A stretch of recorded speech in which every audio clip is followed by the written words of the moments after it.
police in London looking for a man responsible for a series of anti-Semitic attacks. This video shows a group of Jewish men being attacked by someone on a bike outside a synagogue in Stamford Hill. That was earlier this week. Well, joining us now is the founder of the Jewish Community Centre, Rabbi Levi Schapiro.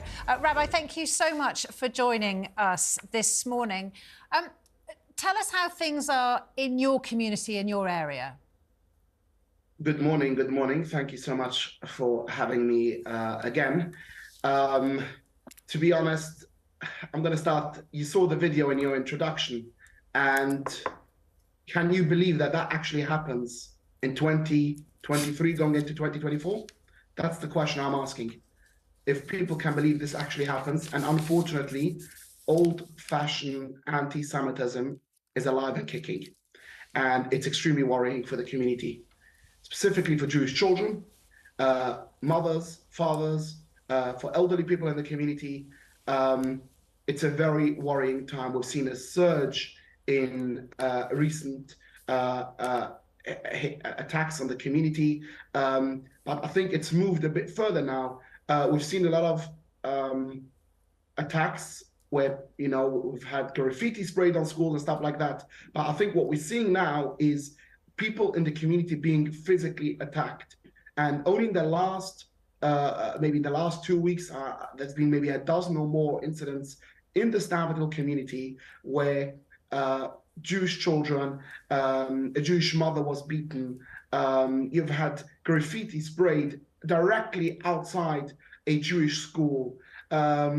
It's unacceptable. It's honestly unacceptable. And I think what you've seen now, this specific incident, where you have somebody throwing off the hats from members of the Jewish community, is very worrying, because this happened in a particular part of the community, for those who know Kaizenov area.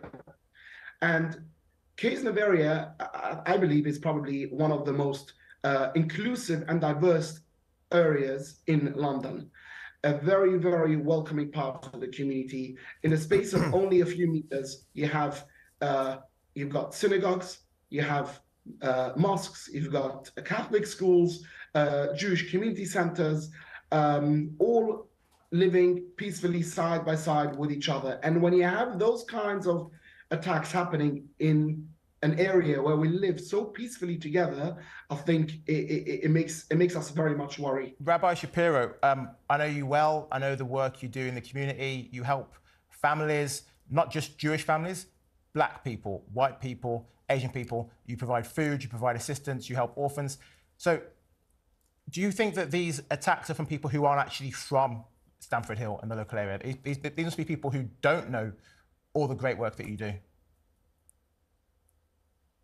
To be honest, I believe these are people from outside the community who are obviously coming into the community and looking for an excuse to be able to attack members of the Jewish community.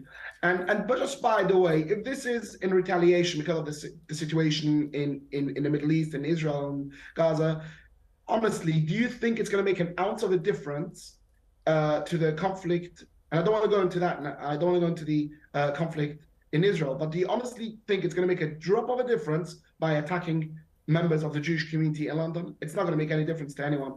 In fact, it's just hurting members of the community, innocent people who are Jewish, minding their own business, and being attacked because of the fact that they are members of the Jewish community. So no, it's something which I believe these are people from outside the community going the extra mile, coming into the Jewish community in Stamford Hill, looking around for Jewish people and trying to find an opportunity to attack members of the community. Rabbi, I have two teenagers, and over the last couple of months, I've been absolutely shocked by the sort of thing that the TikTok algorithm or Instagram algorithm is pumping into their feeds and their consumption, which are predominantly really quite anti-Semitic, very much taking a one-sided view on the situation in Gaza. I know you said you don't want to get into what's happening in Gaza necessarily, but I wonder what your opinion is of how these social media platforms are dealing with the story. They could do a lot better. You don't need me to say this. There are bigger experts in this field than me who have been calling out and been condemning many of those outlets who honestly are taking a one-sided approach, and that obviously helps fuel people who want to be anti-Semitic, who are looking for an excuse to attack members of the Jewish community. So there's a lot they could do in order to help the situation in terms of anti-Semitism. Well, Rabbi Levi Schapiro, I'm sorry that we haven't got more time to discuss this with you, but I'm sure we will on another day. And I do hope your community stays safe.